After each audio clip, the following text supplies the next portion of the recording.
Since the main memory of the computer is temporary, the secondary memory is used for bulk storage of program data and other information. It has much larger capacity than the main memory. The secondary memory is non-volatile. The two most common secondary volatile devices are floppy disk and the hard disk.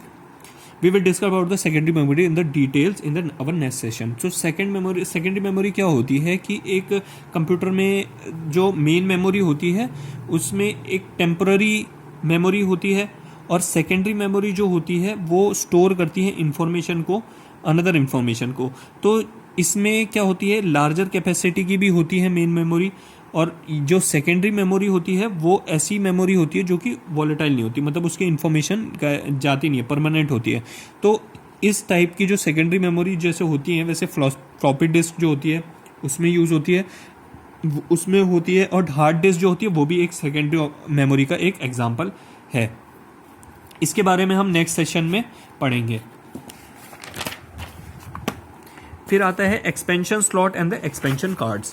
तो expansion slot और expansion card क्या होता है? An expansion slot is an opening socket where the circuit boards can be inserted into the motherboard. These circuit boards add new devices or capabilities to the computer such as more memory, higher quality sound devices, the modem, or the graphic capabilities. Many terms are used to refer to the type of the circuit. The board expansion card, the expansion board, the adapter card, the interface card, add in or add on. Sometimes the device or features is built into the expansion cards. At the other time, a cable is used to connect the expansion card to the devices such as the scanner outside the system unit. The three system expansion card found in the most of the today's computer are video card, sound card, and the internal modem. The video card is also called the video adapter or graphic card. Converts the computer output into the video signal that is sent through a cable to monitor which displays the image on the screen.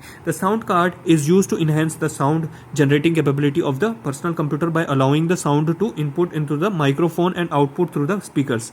An internal modem is the communication device that enables the computer to communicate via telephone lines and other means. In the past, installing the expansion card requires the setting switches and other elements of the motherboard. Many of the today's computers supporting the plug and play, which refers to the computer capabilities to automatically configure expansion cards and other devices as they are installed. Having plug and play support means a user can plug in the device and turn on the computer, then can use play the device without having configured the system manually. So expansion slot और expansion cards क्या होते हैं? जो slot होता है, opening जो slots हो जाए जो कंप्यूटर के पीछे आपको दे रखे होते हैं उसको क्या बोलते हैं? सॉकेट्स बोलते हैं. जिसमें आप कोई भी चीज़ कनेक्ट कर सकते हो. और ये जो सर्किट्स होते हैं ये कनेक्टेड किससे होते हैं? मदरबोर्ड से कनेक्टेड होते हैं.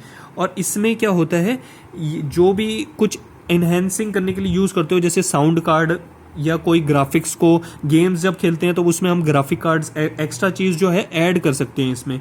तो इसीलिए इसको एक्सपेंशन कार्ड बोलता है. मतलब एक्सपेंशन का मतलब होता है बढ़ना, किसी चीज़ को बढ़ाना, एडेप्टिव, किसी इंटरफेस को बढ़ाना या किसी फीचर्स को एड ऑन फीचर्स को इसमें ऐड किया जाता है.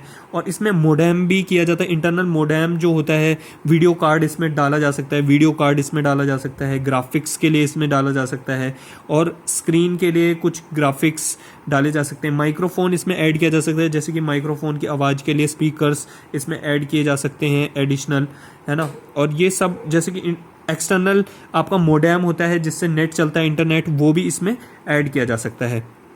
आजकल के कंप्यूटर जो होते हैं प्लग करते हैं इन सारी कैपेबिलिटीज़ ऑटोमेटिकली. आजकल के जो कंप्यूटर होते हैं उसमें ये सारी चीज़ें, बहुत सारी चीज़ें और पहले से ही आती हैं. जैसे कि ग्राफिक कार्ड पहले से ही आता है या साउंड कार्ड पहले से ही आ रहे हैं आजकल, और आजकल मोडेम भी प्री इंस्टॉल्ड आ रहे हैं. सो अब बात करते हैं पोर्ट्स की. The external devices such as the keyboard, monitor, printer, mouse, microphones often are attached by the cable of the system unit. The interface or the point to attach to the system in unit is called the port. Most of the time the ports are located on the back of the system unit, but they also can be placed on the front. The ports are of two types, the serial ports and the parallel ports.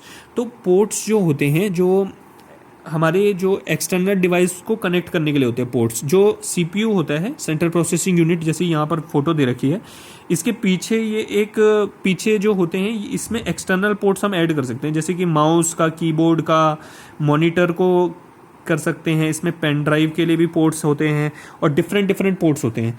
तो इसमें कुछ होते हैं series में ports होते हैं और कुछ पैरेलल पोर्ट्स होते हैं। मतलब सीरीज़ में पोर्ट्स कैसे हो गए कि अलग अलग अलग करके सीरीज़ में हो गए, और एक होते हैं पैरेलल पोर्ट्स जिसमें एक साथ बहुत सारे होल्स होते हैं, उनको पैरेलल पोर्ट्स कहते हैं। जैसे कि अभी हम यहाँ पर देखते हैं, यहाँ पर पैरेलल पोर्ट्स दे रखे हैं, ये पैरेलल पोर्ट्स हैं, देखो इसमें एक साथ जो है पैरेलल पोर्ट्स दे रखे हैं, एक साथ जो लगते हैं इनको पैरेलल पोर्ट्स कहते हैं। ये दोनों एग्जांपल है। Unlike the serial ports, the parallel ports are the interface used to connect the device that are capable of transferring more than one bit of at a time.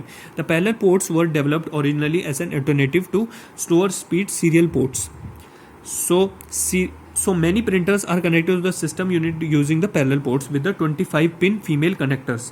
These parallel ports can transfer 8 bits of data simultaneously through the 8 separate pins in the single cable. The parallel port sometimes is called the cyclotronics and interfaces, and after the company that the first defined the standard of the communication between the system unit and the printer.